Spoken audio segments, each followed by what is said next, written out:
This is the experiment for electric field using a resistive paper. That's the first electric field experiment of the semester. We're going to have two. So the equipment consists of a resistive paper, the resistive black paper, which has an electrode painted on its surface. Those resistive paper can be purchased anywhere, and the electrode is painted using a pen that has metals dissolved on it. So the procedures for this experiment is the following. We place the resistive paper on the top of a cork board that's provided. Cork board. The cork is a dielectric material, so it doesn't interfere with the experiment. We insert 4 pins at the edge of the paper to secure it on the cork board. It's very important that as you perform the experiment, you don't punch any holes in the paper. The only places that you're going to punch holes is going to be at the edges and somewhere along each electrode. Do not punch any holes on the paper. Do not crease it either, because if you do, you're going to damage the paper and you're going to get a bad result. Okay, so in addition to the 4 pins provided, those are metallic pins, you should put a pin on the left electrode and a pin on the right electrode. Those pins can be placed anywhere. Make sure that the lower surface of the pin is touching the electrode. Every now and then you have to make sure that you have to press hard on the pin to make sure that it makes contact with the electrode. Well, I provided you with a power supply. Power your power supply, turn it on and set it to 10 volts. And leave it there for the remainder of the experiment. You are not going to change the 10 volts in your power supply. So you're going to connect one end of the black cable, of the provided black cable, to the black jack of the power supply. Connect the other end of the black cable to the left electrode of the paper using an alligator clip. For this experiment, I provided you with 4 cables, 2 black and 2 red, and 2 alligator clips. The moment that you connect the black cable to the left electrode becomes negatively charged. So now you have this electric charge distribution on the electrode because it's connected to a power supply. You're going to repeat that for the right electrode. Connect the other end of the right red cable to the right electrode of the paper using an alligator clip. So set an imaginary x-axis connecting the middle of the 2 electrodes. Do not draw on the axis, just imagine that there is an x-axis there. Set an imaginary x-axis along the inner edge of the left electrode. Here is going to be x position equal to 0. Do not draw again, do not draw anything on the paper. In addition to those 2 axes, visualize an imaginary horizontal line connecting the upper edges of the electrode. Visualize, you're going to need this line to perform the experiment. Connect your DMM, turn on your DMM, depending on the school that I'm teaching, you have different types of DMM. Okay, so power up your DMM. You're going to use the DC voltage setting of your digital multimeter. Get the second black cable and connect it to the black jack of the multimeter. Connect the other end of the black cable to the negative electrode in the paper.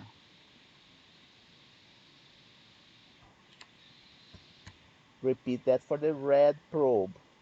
Get the red probe, connect to the red jack, but the other end of the red probe should stay on the paper. That's going to be your probe that's going to take measurements throughout the resistive paper. Here you go. Here's your black sheet, right? You have this one's connected to the power supply, negative of the power supply. This one is connected to the positive of the power supply.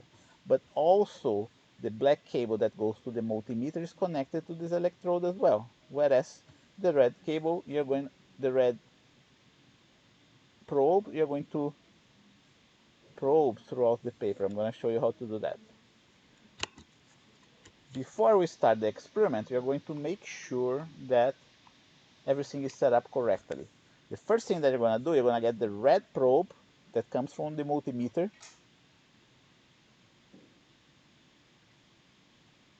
And I want you to touch the red probe to the pin of the left electrode. You should read the voltage very close to 0. So you're touching the red probe right in here in this pin. Next thing that you're going to do, you're going to touch the red probe anywhere along this electrode. Anywhere. You should also see a voltage very close to 0. In general, what I see is a voltage that's exactly equal to 0 here at this pin, and a very low voltage on the millivolts, something like around 40 millivolts is low enough. If you're not getting a low voltage, that's because there is something wrong with your setup.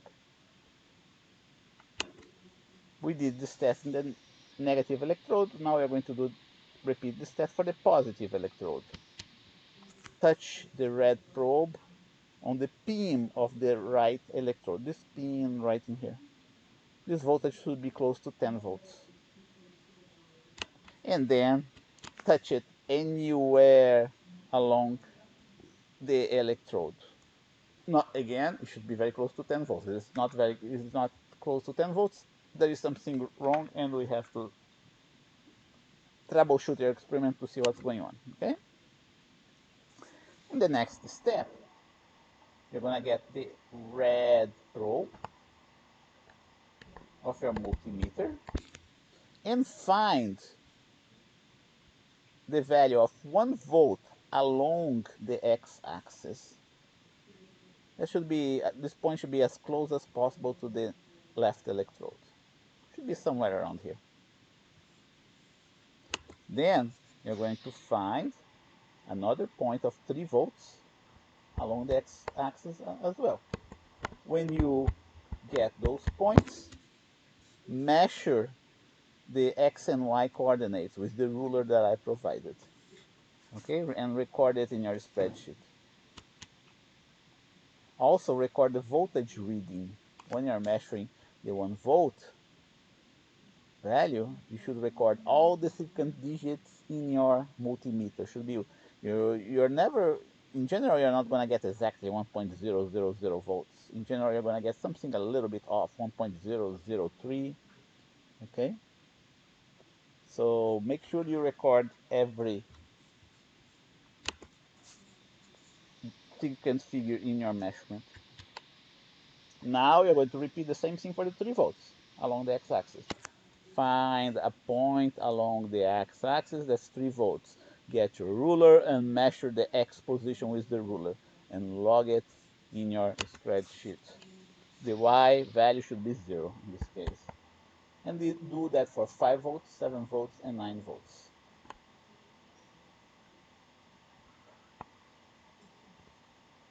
Next, you're going to look for the same voltage along this imaginary line here.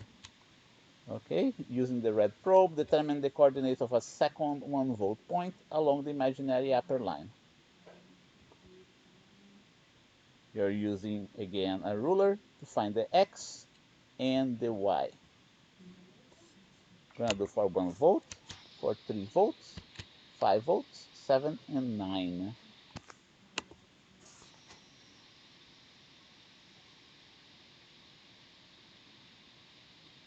Next, you're going to find somewhere here above this imaginary line. Going to repeat for those points 1, 3, 5, 7, and 9. Okay, so the further you can go above this line, the better. You should see that this point is a little bit towards the electrode. That's what we call the edge effect.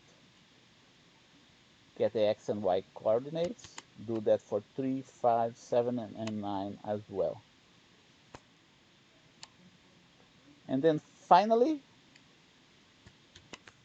get 3 more points at 1 volt in between those 2 points, in between the x-axis and the imaginary line at the edge of the electrodes.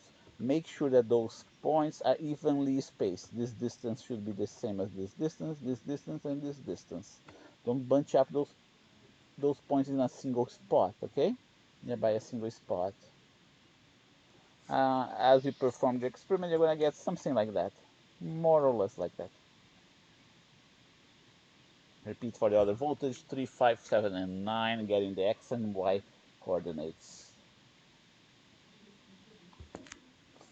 So at this point in time, your spreadsheet is going to look like that. You're going to have x and y values here for 1 volt, and you're going to log the voltages with the right number of sequence figures, x and y again, and 1 volt, and so on.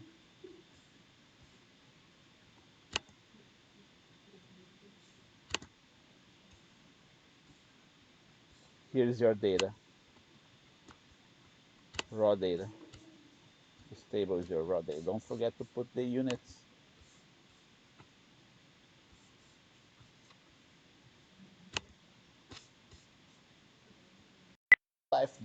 Real life data looks like that.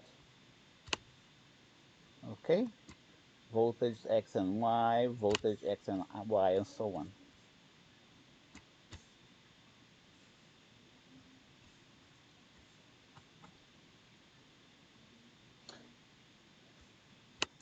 What you do next, you're going to plot the equipotentials of this graph. The way you're going to plot the equipotential of this graph is the following. You're going to highlight the x and y coordinates at 1 volt. First at 1 volt. Insert, chart, scatter plot. And you get something like that for the first equipotential.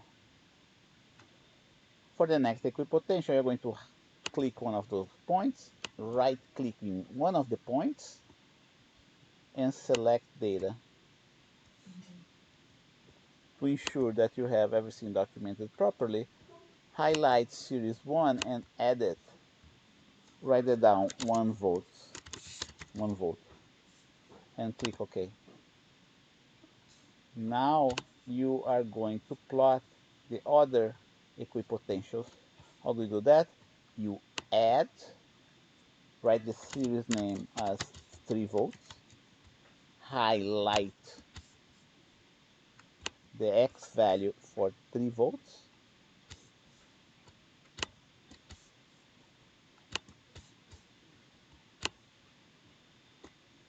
then go to the next box, erase this equal to 1, right? And highlight the Y value for 3 volts. When you click OK, you can see the second equipotential plotted in your graph.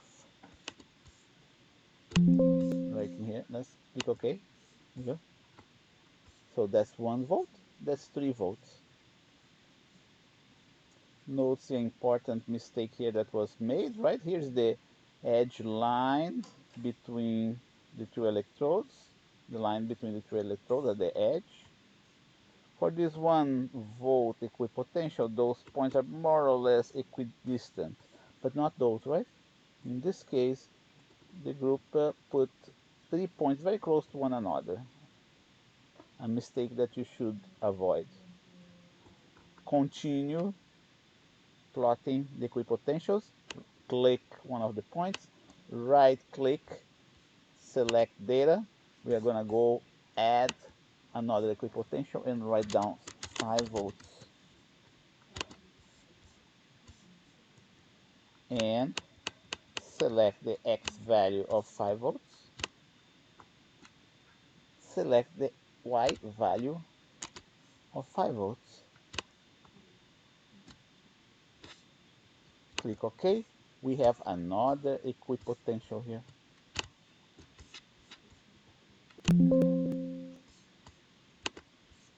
Plotted. And you go for the 7 and 9 volts. Click, right click, select data. Add 7 volts, X value,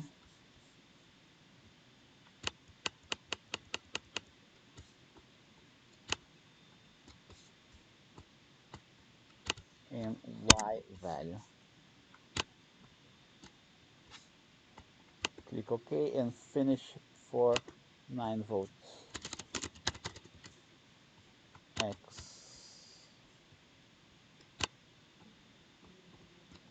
and Y.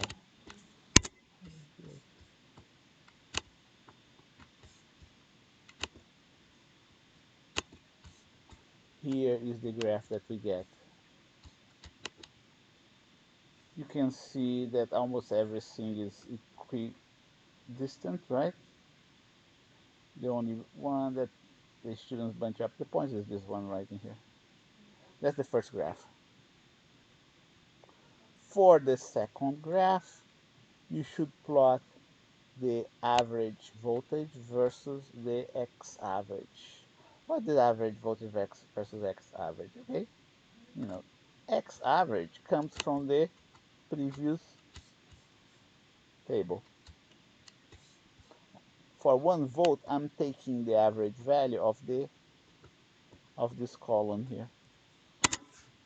Similarly, for the voltage, I'm taking the average value of the voltage for this column here. And so you do for the rest, just the X average. When we plot this graph, because of the electrode configuration, we get a straight line.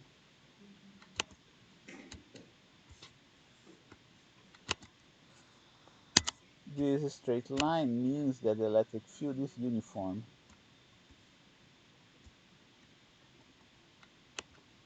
I need you to add a trend line, document the equation on the chart, and the R square.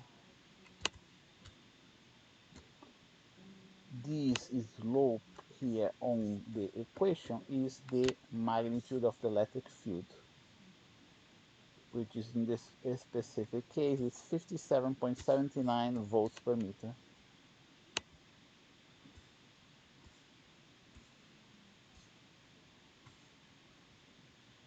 Those are the graphs that need to be done. Don't forget to log the number of data points, the regression equation, the R square, and the confidence level. Notice that this confidence level is not properly written, right? Confidence level should be written as equal 1 minus 10 to minus 5, and again equal 1 minus 10 to minus 6. And that's the final table, logging the slope, the value, and unit for the slope and the electric field. Once you have those graphs plotted, then what do you do next? You go back to your equipotential graphs and you draw an average equipotential lines in this graph. As I mentioned, you should see a pattern that's almost straight here, but then bends towards the electrode at the edges. What else do you have to do? You have to draw a the electric field line. So here we go.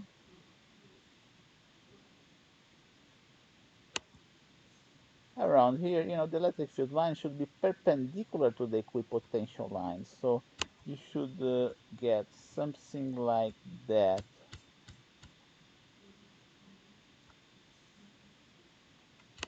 At the bulk of the paper, you should get a straight line. But at the edges of the paper,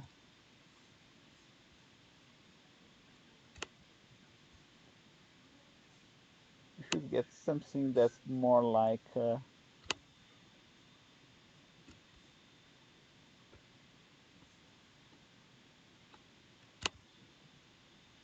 curved towards the edge.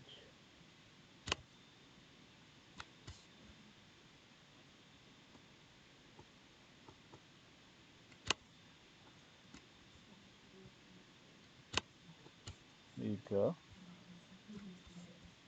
You might want to use uh,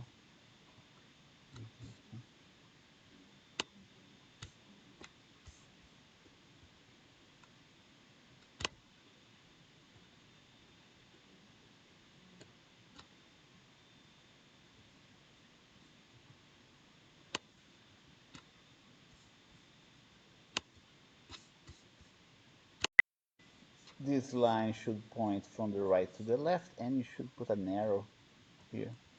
For the other lines,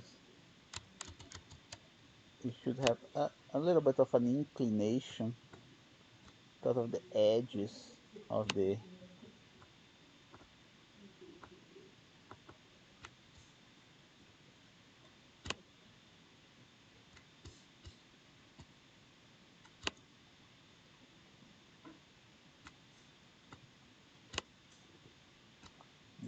edge effect.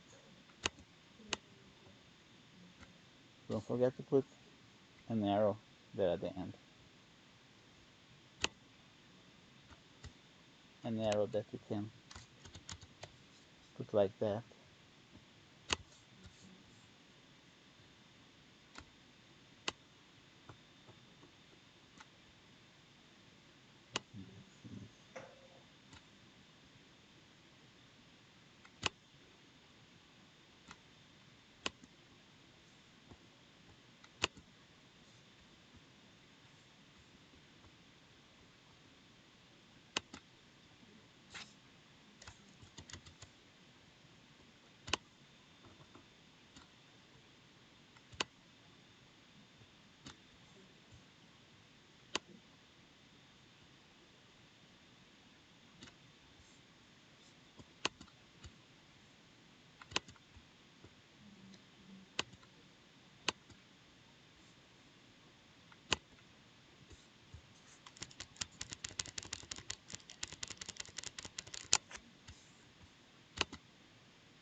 So that's the experiment for today.